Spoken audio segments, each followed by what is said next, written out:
Welcome, good morning, good afternoon, good evening, depending on when you're listening, everybody, to the Impression Podcast. Ray Sammons here, and I have two guests with me today. I got Ike and Jay. Ike, we'll have you go first. Could you introduce yourself and kind of your entrepreneurial path for the public? Oh my God, where do I start? Okay, so my name is Ike Gazarian. I'm an Armenian who was born in Soviet Union with a lot of Russian influence. And we lived in Russia for the longest time. And my family, my mom wanted to move to the United States for the longest time because it's hard to run a successful business. It's very cutthroat in Russia. Poverty, not a lot of options to live a great life. And so when we moved to the United States in 1998 to San Francisco, that's when I started hustling, working right away, literally like the second, third day, as an immigrant kid with no English. And I always wanted to own my own restaurant. And then, car business, restaurant. There are a lot of things that I love, like food, alcohol, and cars. And so everything that I did kind of involved with that. So I've owned 2 or 3 different restaurants, hookah lounges, as you remember. As I remember very fondly. Yeah. And then, now I have a fine dining restaurant. We have a wedding hall and an RV, an auto dealership, maintenance, repair.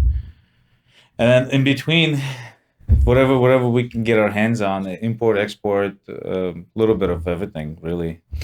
This is a great country. You can do anything you want. Just if you put your mind to it, Putting the foot on the gas pedal to the floor, and just all the way. No brakes. No brakes, baby. Brakes. Let's do it all the way.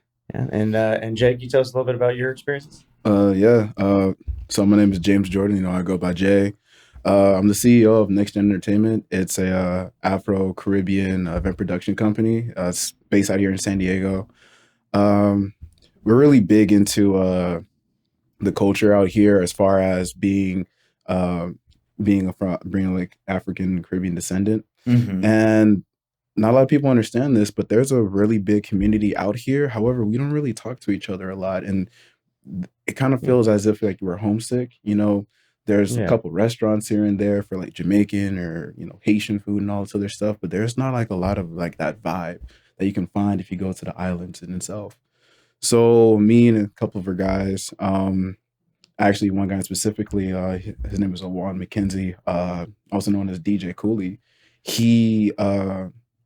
Me and him, we got together and we decided, hey, why not just start our own group? And because of that, we created Next Gen. From Next Gen, we started, doing events, started out with just, small time DJing here and there, to getting our own group together, to getting our own equipment, to actually just start producing our own stuff. And it's Caribbean style, yeah. Yeah, Caribbean style, but we do a lot more than just, throw parties. We sell experiences, and I want people to understand, like, if you come to our event, you will remember what it's like to have a authentically good time, but also you're safe, you're in a safe environment, but you're also able to have fun. It's full immersion. Yeah, it's full immersion. But at the same time, you just want to come back again. That's it. You talk a little bit about that safe environment and everything.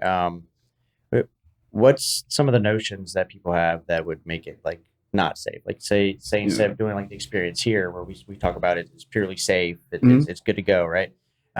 Versus trying to go and travel to that location, and like what are some of the differences that?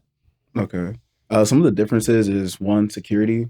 Not only that, but not a lot of people know this, but Next Gen is comprised of veterans and active military personnel, including myself. I'm in the Marines. I'm currently I'm getting out in the next few months. But with that, I want to be able to take the time to like have people understand that we pride ourselves on not only the experience, but also security first and foremost. I'd like to let everyone know that we have armed security guards at our events at all times. Yeah. Awesome.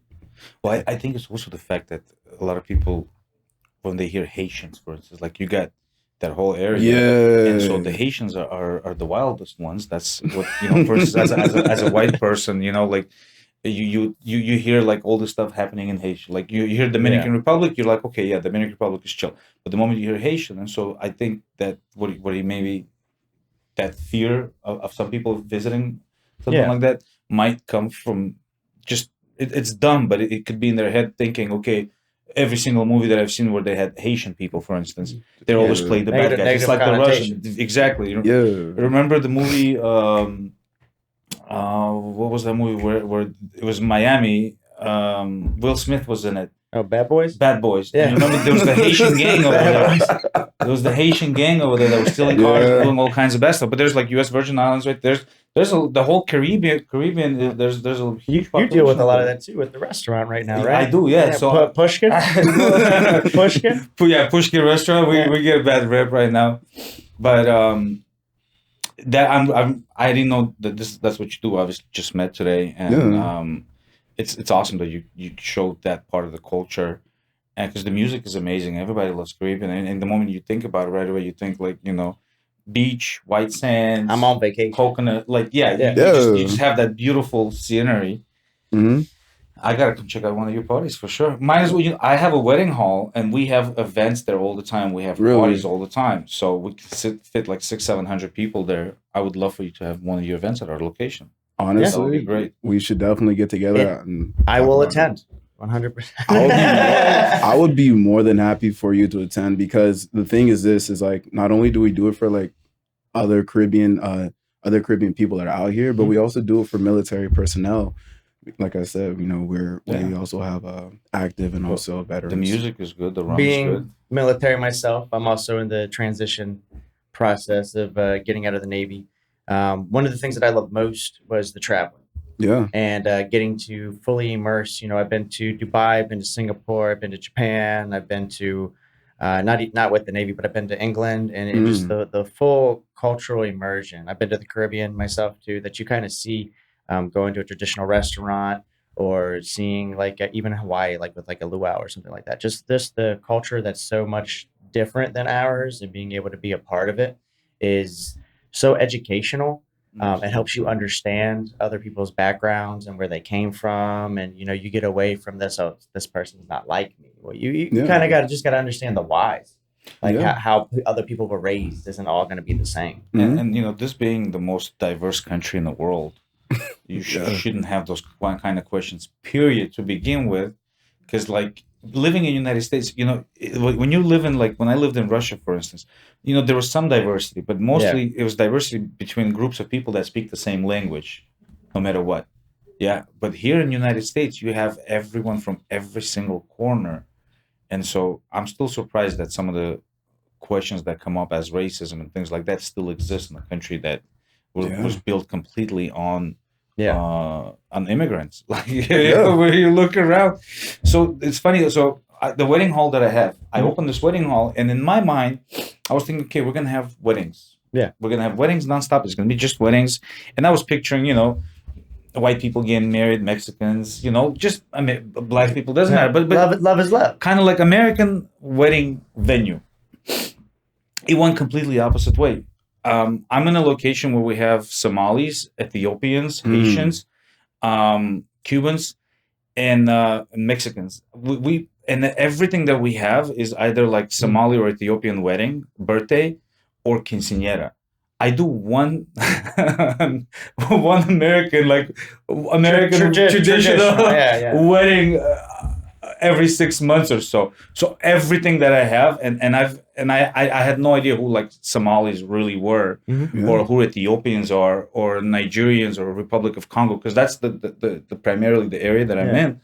And now I love the food. Everyone is so different. The culture, the way people dress.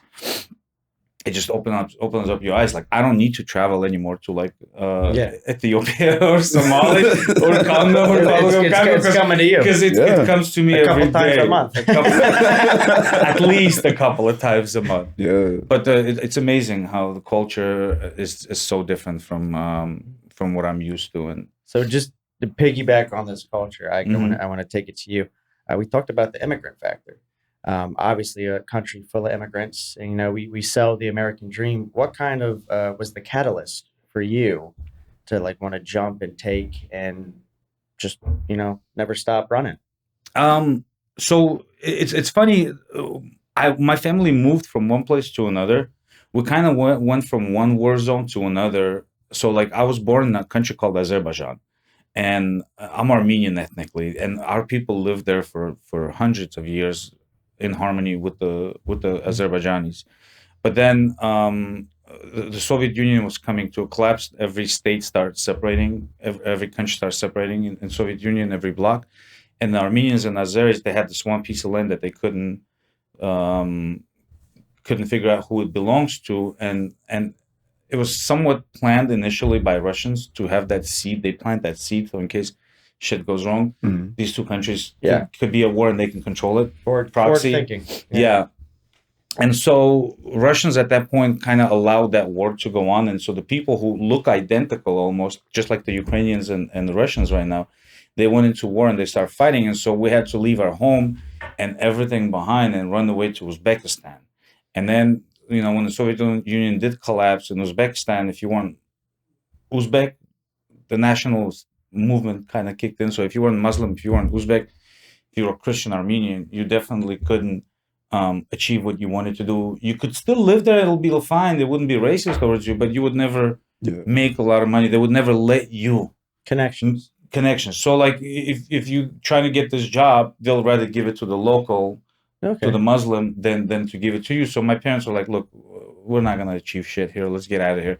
We moved to Russia, and we thought, in Russia, we can do things. But then I've had racism towards us because Armenians look a little different than Russians. You could pass for a Russian a lot more than me. We look more like. I mean, if I start trying to speak like Serge, and, maybe I can bring it. Maybe you could. So even in Russia, could I pass for Russian? Black Russian, yeah. There are a lot of Africans, not African Americans. There are a lot of Africans in Russia. So in Moscow, especially students. But anyways, we couldn't. My mom realized that there's no way we could be successful, and she kept thinking about the United States. She always wanted to come to the United States, and so when we came here, we were hungry, we were broke, and we had nothing but like motivation, and that we were eager to blend in and start making money, working.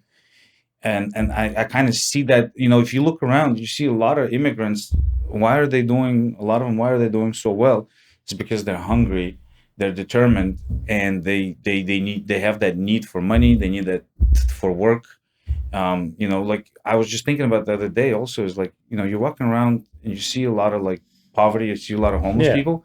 You don't see immigrants among those homeless people because they don't have time to waste. They want to work nonstop. It's really funny. When I was in college, I have a bachelor's in criminology, and one of the sociology courses that we went over just talked about crime, and that there has to be an opportunity for crime. But I mean, look at everybody. There's an opportunity for crime to be present all the time. Yeah, you can do something criminal 24/7, but then when there's a need. When there is a need to do crime, and then it's a decision. And what you're explaining right now is something very similar from an immigrant mindset, is that there is a need to be successful in an entrepreneurial field. It is a mindset that they have. You can't not be successful. You have to do something and keep churning until you start seeing results. Well, you run away from your country where you know you don't have a future, and you come to the country where you 100% know you have a future and you can succeed. And this is like the plan C or D for a lot of people, because they tried plan A in their home, they tried plan B, they tried plan C. None of their plans work, and this is like the last thing. And if you fuck up here, so what was that one turning piece that showed you it's gonna go how I want it to? If you wake up in the morning, you put your mind on something, and you really go after what you want to do, it's gonna happen. In this country, anything you put your mind to, you can succeed. It's just you have to have a little bit of patience, a little bit of luck, but mostly 99% of it is determination. It's determination to do it. So you just woke up one day and you were like, it's gonna happen. You just kind of felt it. What about you, Jay? Talk about your business and what you're building as a career post military service, and again, thank you for your service. Thank you. But what was that one kind of moment for you that you were like, "There's a need for this. I'm going to provide it, and I'm going to provide it the best way." All right. So for me, my need, it started out when I was young, when I was 17. I was really big into dancing. I love to dance, and I love to cook, love to dance, but it's just something I felt as my form of expression, And when I, snuck into a club, when I snuck into a club, I was listening to the music, and I was just doing my thing, just enjoying myself, and I got approached by one of the promoters and like, "Hey, yo, we want you to come roll with us for a little bit because we like how you move, you attract a crowd." I was like, "All right, cool." So after that, I started working with Wolfpack Entertainment out in San Diego, and because of their influence, their connections, their motivation, and some of the upbringing that I had for myself, as far as being in events and just growing with that, learning with that, being born into it from my own family, it showed me that with how I am as an individual and the energy that I carry, I attract people. But the only thing is, like, being out here, there are certain places where you can attract folks, but at the same time, are they going to have a good time? Yeah. So going forward after meeting up with Wolfpack, I started bringing people to their events. I worked as a promoter. I was bringing people, but they weren't really having a good time. And I felt like, these guys, they're if these guys were to do this better or do this differently, they can improve the experience for the individual. Innovation. Yeah, exactly. And, my words fell on deaf ears. That's what happens most of the time. You have to do it yourself then. Exactly. if nobody's going to listen to the innovation that's going to make something better, right? And it's they're valid points that you're bringing up, and you can't, like, on paper be like, no, there's a reason why that this can't happen. Then it's almost like you have an obligation to break away and do it better. And do it the way that everybody else needs. Is that your background from Caribbean side, or you just love that music and that vibe more that you do it yourself? It's honestly all of the above. I'm Caribbean African descent. Not only that, but as far as the business aspect goes, I thank my father for that, because he ran clubs when I was not only, like, before I was even born. Right? He ran clubs in San Diego, Los Angeles, New Jersey. Like, this man did it all, and he came from, like, a essentially impoverished background. Yeah. My story is very, like, crazy, so I just don't really want to get into it. I'll just be very general with it. But because of what he had taught me growing up, I took everything that I learned from him, and I took everything from my life experiences, and I created a brand with my friend. And we just created something. I feel like it's a movement at this point, Well, I would argue, kind of knowing a little bit about both of your backgrounds up to this point, that it's the brand. Yeah. With very successful with Pushkin restaurant that you have right now, you put a brand on it, and even from building the Hookah Lounge was the step right before that. But you kind of built a fan base almost based off of a certain brand that you were putting forward. And Jay, you're doing the same thing. You kind of built that brand, and that's what's helping both of you now in the generation of wealth, is with that fan base that kind of works off of the brand. It also has to work really easy. Like, for instance, I can tell that Jay loves doing what he's doing. That's another thing. Is like, you have to love doing what you're doing, and it's gonna come a lot easier. If you're in it just for the money, and you don't have any if you don't have any passion. Like, no passion for it, it's bound to fail. Just for instance, like he was just talking about the story with the group that he was with, it almost seemed like they were just in it for the money. They didn't care for the experience of the people. And you saw those mistakes, and then you started your own thing. It's you have to, your heart has to be there, or else. Kind of where I'm doing my shift too. Coming out of, I was an officer in the military. You make a good living. doing things like that. And now I'm doing personal training on the side. I'm becoming the best that I can be. And I see the same type of needs in the health and wellness industry that can go forward. But I'm so passionate about it. But it's very interesting because it's not in a traditional sense how we've been talking about culture, but you build a culture around your personal fitness too. You build a culture where it's routine every day, or the things that you eat, and how you sleep, and how much water you drink, and just all these things in general. It's hard. I know it for myself. Like to make yourself wake up and go to the gym and to eat healthy and not to eat crap. And this country, like, is so obese. Yeah. Everyone is just because back at home we didn't have all this frozen food. We didn't have all these things on demand. The instant meals. Meals. And I think the generation now is like instant gratification.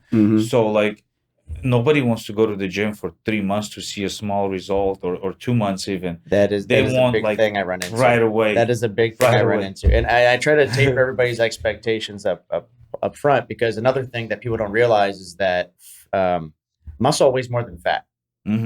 So when you start losing fat, you could look better, but you weigh more. you put more muscle on, and they go and step on the scale, and it's all, well, this isn't what I signed up for. And I'm like, but do you look better? But do you look better?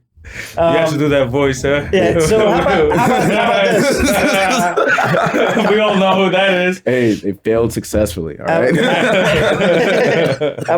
How about this with both of your businesses? You're selling experiences, yes, sir, with a lot of Caribbean and bomb food. Oh, of course. And you have your own restaurant, which has some bomb food with some genuine Russian experiences kind of got going on right there. How about trying to live more of a healthy life with just having that surround you? That's got to be hard, just having that good food around you at all times. Oh man. Yeah. And alcohol, forget about the food. It's just having them having your own open bar. Unlimited amount of alcohol. And at first, I could say honestly, like at some point I was like, okay, I think I'm drinking too much.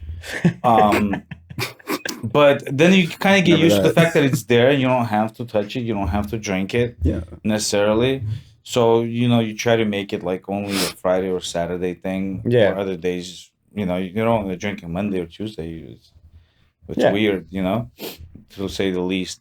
But the food, we have healthy food. So like, I feel like I'd get fat more from eating junk food than eating well prepped steaks, meats, salads, and whatnot. It's the instant stuff that really makes. I call it the Panda Express effect.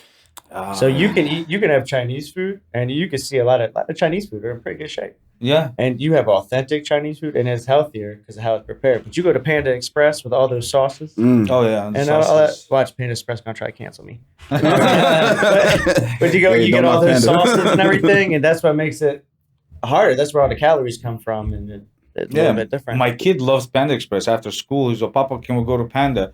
And I think the reason why he loves it is because they have the little kids meals. Oh man! And then they're kind of like McDonald's. They trick you in, go in there. They'll give you like little stuff for the kids, and he doesn't like the food as much as he likes the toy or the sweets that they include with it. He just wants the fortune cookie. And no, he likes orange chicken too.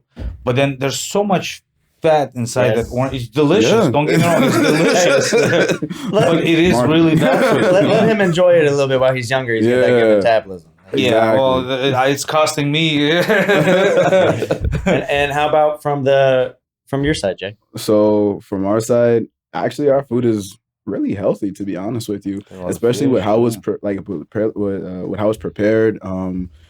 It's just that not a lot of people understand this, really even know this. Like, there's actually vegan diets in Caribbean cuisines, especially like for me, like Jamaican. Yeah. There's you can cook jackfruit. You can just survive off fruits and vegetables. Like the fruits back in Jamaica are very sweet, and they're very filling too. And you don't really have to worry about much of really anything. You don't see many fat Jamaicans, people.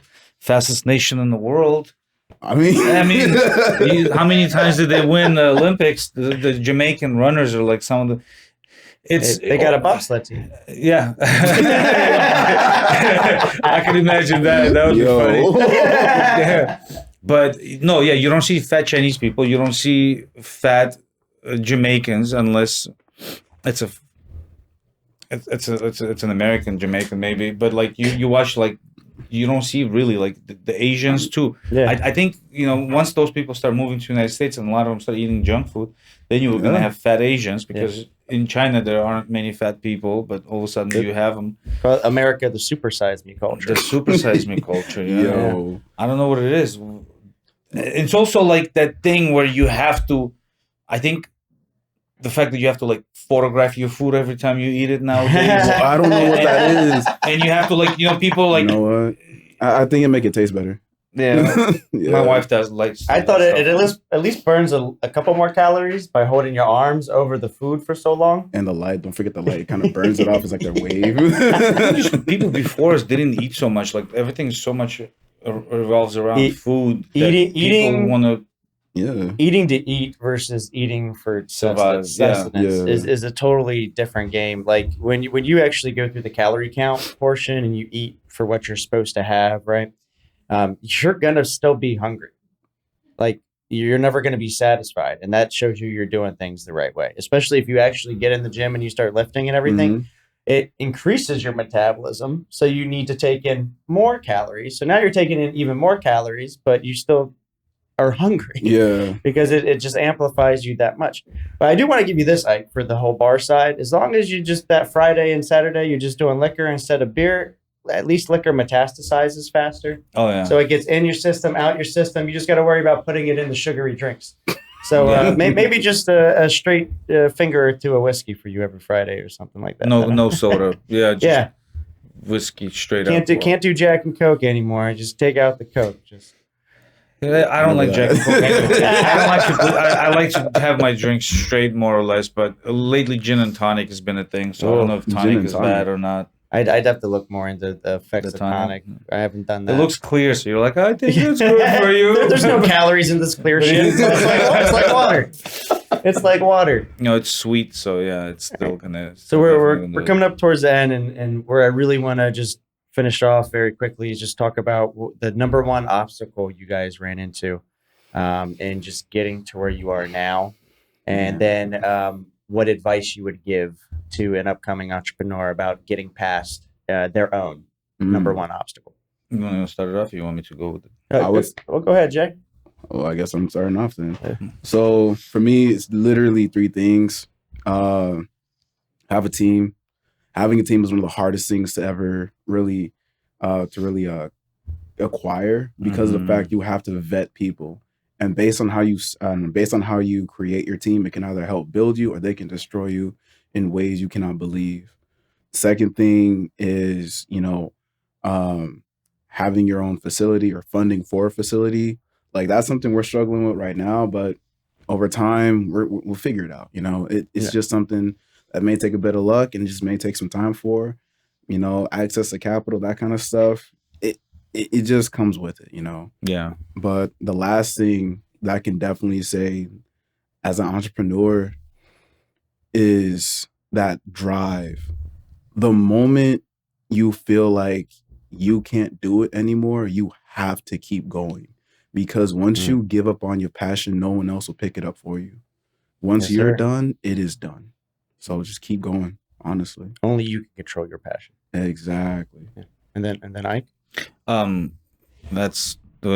completely agree with Jay on his points. The team that you build around yourself is number one, because if you start having holes in your ship and no one to cover them, then it's a sinking ship, and those rats will run out the first chance they get. Second is, of course, the funding. Money is really hard to find, but if you determined, you can always find like-minded people who may have funds. Because every time I've opened any kind of business, I didn't have money, and then somehow you either borrow it or you find somebody who's interested, and you go in halves. Sometimes you have a perception that you may need money to do something, but if you're with it, you can always find ways around it. You can always Mhm. find ways to do something that's cheaper. Like I have a restaurant. All these restaurants around us spend millions of dollars on renovations, on building it, and then they go out of business. When I opened Pushkin, it was funny. We spent like 70 grand to open Wow. it, and we made it look like we spent $500,000 or more. And we've been there for 8 years. I've had my neighbors who invested millions. They just dump money. They have money, but they don't have determination. They don't have idea. For them, it's just like, fuck it. I have this money. I have more money. Let somebody else do it. Yeah. So they invest this money. So there's already a place that someone just invested $1 million into remodeling, and then they come in and just destroy everything and build it new, thinking, oh, but just because our place looks like this, people are going to come. And people come for first 2 weeks, then they see that, okay, these guys are this sucks. They leave you reviews and then they kill your business. And I've seen like 3-4 of my neighbors like that just dump money. So money alone is not the thing. You have to obviously have money, but also have an idea and go after your goal, because just money alone without everything else doesn't. Understanding how the money works and then what your actual startup cost is. Just being able to, throw a price tag on top of everything, walk through a Hobby Lobby, Pier 1 imports, whatever you need to decorate the crap out of something. You Garage sales, if you have to. Like it doesn't matter, because get innovative. Start thinking outside the box. I would say thinking outside the box would be number one thing. All right, gentlemen. I appreciate your time immensely for being here with me. Thank Jay, you. Ike. It's my pleasure. Go make it work. I just want to appreciate you guys. Guys want pure experiences, whether they're Caribbean or Southern friends, or some good Russian food on top of everything that's going on. Like you said, he's Armenian, so don't. Yeah. Please come to my restaurant. And talking about your team and your partnerships, I want to thank Icon Industries for this lovely facility. Yeah. Setting everything up here. You guys are awesome. As always, Xavi exclusives, me, myself, Adventures Training, getting everything going on and rolling downhill. And thank you guys for joining us today. We'll see you guys next time.